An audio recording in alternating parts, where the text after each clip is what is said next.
ঘরে ১ কাপ আটা আর একটি আলু থাকলেই কিন্তু আপনি মজাদার এরকম আলু কচুরি তৈরি করে নিতে পারবেন। দীপা কিচেন্স থেকে সবসময় চেষ্টা করে হাতের কাছে থাকা উপকরণ দিয়ে মজার টেস্টি খাবার তৈরি করে দেখানোর। আর খুব সহজভাবে দেখানোর চেষ্টা করেছি। আমাদের হাতের কাছে এই উপকরণগুলো থাকে। আমাদের সবার হাতের কাছে আলু তো থাকে, আবার আটাও থাকে। আর আপনি মজাদার বিকেলে চায়ের সাথে এরকম একটি নাস্তা বানিয়ে নিতে পারেন, অনেক বেশি টেস্টি হয়। কথা আর না বাড়ায়, আসসালামু আলাইকুম, কেমন আছেন সবাই? চলুন তবে শুরু করে নেই। আজকের এই কচুরি তৈরি করার জন্য আমি আটা নিয়েছি এখানে ১ কাপ। আপনি হাতের কাছে থাকলে ময়দাও নিতে পারেন। আমি আটা দিয়ে সহজভাবে দেখানোর চেষ্টা করেছি। চিমটি পরিমাণ দিয়ে দিয়েছি কালো জিরা, আর এখানে দিয়ে দিয়েছি স্বাদ মতো লবণ, আর ২ টেবিল চামচের মতো রেগুলার রান্নার তেল। এখন সবকিছু শুকনো উপকরণগুলো খুব ভালো করে আটার সাথে মিশিয়ে নিচ্ছি। আমি আজ আটা দিয়ে কচুরিটি তৈরি করছি। আপনি চাইলে ময়দা দিয়েও কিন্তু এই কচুরিটি তৈরি করে নিতে পারেন। আমি প্যাকেটের আটা দিয়ে কচুরিটি তৈরি করেছি। আর এখানে অল্প অল্প করে নর্মাল ঠান্ডা পানি দিয়ে আমি একটি ডো তৈরি করে নিচ্ছি।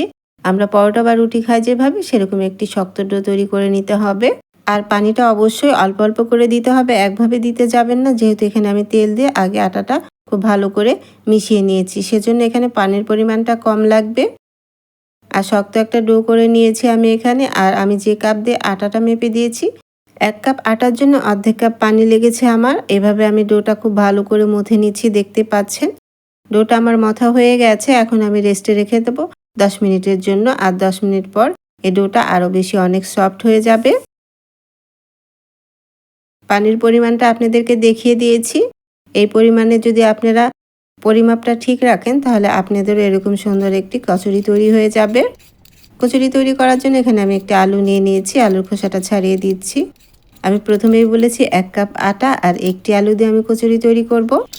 এখানে আমি বড় সাইজের একটি আলু নিয়ে নিয়েছি। এখন আলুগুলো আমি ছোট ছোট পিস করে নিচ্ছি। খুব ছোট ছোট করে কিউব করে কেটে নিতে হবে।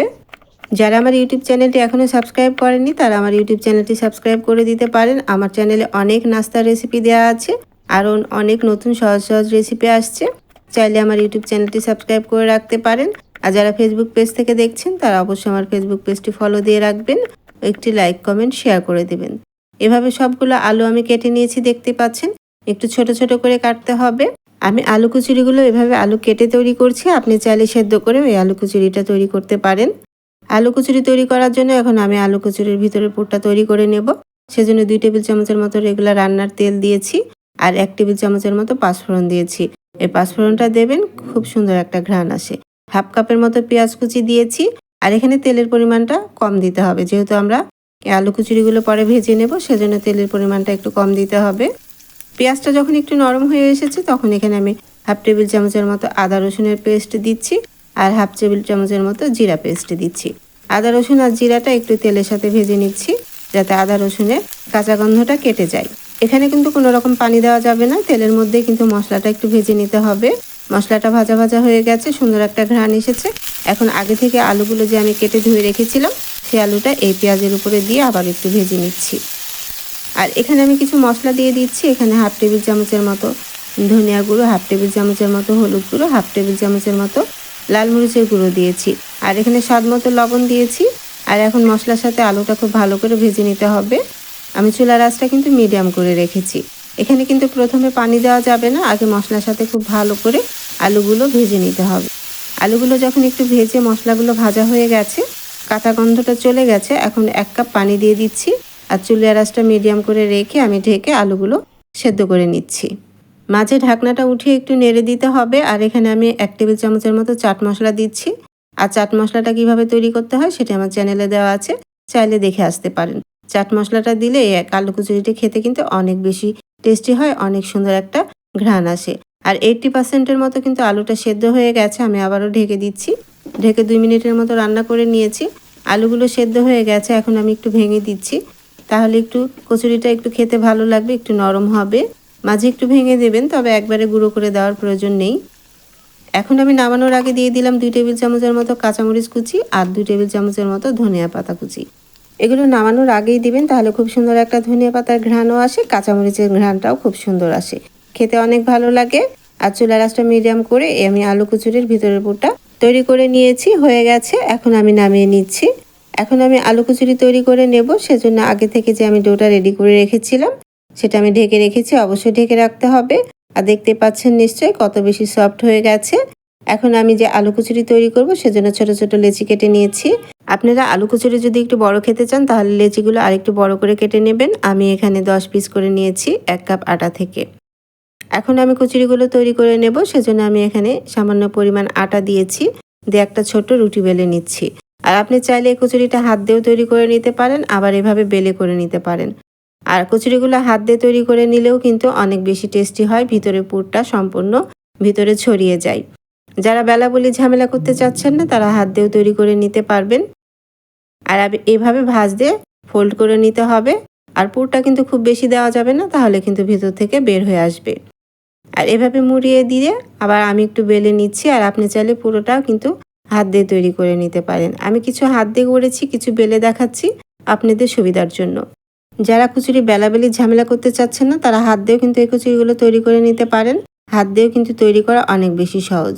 যারা নতুন রাঁধুনি আছেন তাদের জন্য আমি কয়েকটি করে দেখিয়ে দিচ্ছি। আর যারা পারেন তাদের তো দেখার প্রয়োজন নাই, কিন্তু নতুন রাঁধুনিদের জন্য আমি অনেক রেসিপি শেয়ার করে থাকি সহজভাবে, যাতে নতুন রাঁধুনিরাও এভাবে আলু কচুরি তৈরি করে নিতে পারে।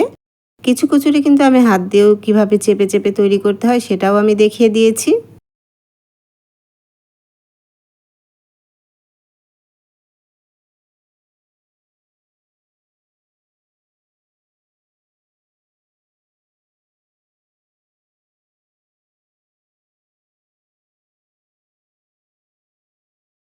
যারা ব্যাচেলার আছেন, যারা রুটি বেলতে পারেন না, তারা এভাবে হাত দিয়ে চেপে চেপে কিন্তু কচুরি তৈরি করে নিতে পারেন। চায়ের আড্ডায় কিন্তু জমে যায় এই ধরনের কচুরি। আমি সবগুলো কচুরি বানিয়ে নিয়েছি, দেখতেই পাচ্ছেন। এখন আমি এই কচুরিগুলো ভেজে নেব। দেখতে পাচ্ছেন আমি কিভাবে বানিয়ে নিয়েছি। এই কচুরিগুলো ভাজতে কিন্তু খুব বেশি তেলেরও প্রয়োজন হয় না। আমি একটি পাত্রে পর্যাপ্ত পরিমাণে রেগুলার রান্নার তেল দিয়েছি, আর তেলটা খুব ভালো করে গরম করে নিয়েছি। এখন একে একে আমি কচুরিগুলো দিয়ে দিয়েছি। যখন এক পাশটা কিছুটা হয়ে আসবে তখনই আরেক পাশটা আপনাকে উল্টিয়ে দিতে হবে। যখন কচুরিগুলো ফুলে যাবে তখন উল্টে পাল্টে চুলার আঁচটা মিডিয়াম করে দিতে হবে। যদি আপনি চুলার আঁচটা মিডিয়াম করে না দেন তাহলে উপরটা কিন্তু কালার চলে আসবে, ভিতরটা কাঁচা থাকবে। আর কচুরিগুলো যদি আপনি ক্রিস্পি খেতে চান তাহলে অবশ্যই আপনাকে চুলার আঁচটা মিডিয়াম করে দিতে হবে। যখন কচুরিগুলো ফুলে যাবে তখন চুলার আঁচটা মিডিয়াম করে দিয়ে ভেজে নেবেন। আমার এক ব্যাচ কচুরি ভাজতে কিন্তু 5 থেকে 7 মিনিট সময় লেগেছে। একটু ধৈর্য ধরে আপনাকে কচুরিগুলো বানিয়ে নিতে হবে। দেখতে পাচ্ছেন কচুরিগুলো ফুলে গেছে, আর কচুরিগুলো ঠিক এরকমই ফুলবে, এর থেকে বেশি কিন্তু ফুলবে না, তাহলে কিন্তু কচুরিগুলো ক্রিস্পি হবে না। আর চুলার আঁচটা বাড়িয়ে যদি আপনি এই কচুরিগুলো ভেজে নেন তাহলে উপরটা কিন্তু কালার চলে আসবে, আর ভিতরটা কিন্তু কাঁচা থেকে যাবে। দেখতেই পাচ্ছেন কচুরিগুলো খুব সুন্দর করে ক্রিস্পি হয়ে গেছে আর অনেক বেশি খাস্তা হয়েছে। এখন আমি কচুরিগুলো উঠিয়ে নেব। আর দেখতেই পাচ্ছেন নিশ্চয়ই কচুরিগুলো খুব ভালো করে ফুলকো হয়ে গেছে। একটু সময় ধরে যদি আপনি কচুরিগুলো ভেজে নেন তাহলে অনেক বেশি টেস্টি হয় আর অনেক বেশি খাস্তা হয়। এখন আমি কচুরিগুলো তুলে নিচ্ছি। আমি এভাবে 3টি করে ভেজে নিয়েছি, আর নতুন রাঁধুনিরা কিন্তু চাইলে একটি করেও ভেজে নিতে পারেন। যারা নতুন রাঁধুনি আছেন তাদের জন্য আমি একটি করেও দেখিয়ে দিয়েছি।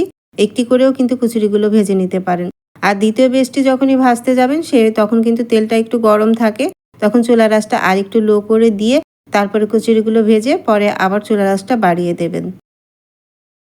এভাবে আমি সবগুলো কচুরি ভেজে নিয়েছি। তৈরি হয়ে গেছে আটা দিয়ে মজাদার আলু কচুরি। দেখে নিশ্চয়ই মনে হচ্ছে যে কতটা লোভনীয় হয়েছে। খেতে তো অনেক বেশি টেস্টি হয়েছিল। বাসায় অবশ্যই আপনারা ট্রাই করবেন আর আমাকে কমেন্ট করে জানাবেন। আপনাদের একটি লাইক কমেন্ট কিন্তু আমাকে অনেক বেশি অনুপ্রেরণা যোগায় নতুন কোনো রেসিপি তৈরি করার জন্য। আরও নতুন নতুন অনেক মজার রেসিপি আসছে, চাইলে কিন্তু আমার পেজটি ফলো দিয়ে রাখতে পারেন। আওয়াজ শুনে নিশ্চয়ই বুঝতে পারছেন যে কচুরিগুলো কতটা খাস্তা হয়েছে, আর পুরে ভরা এই কচুরিগুলো কিন্তু খুব সহজে বানিয়ে নিতে পারেন।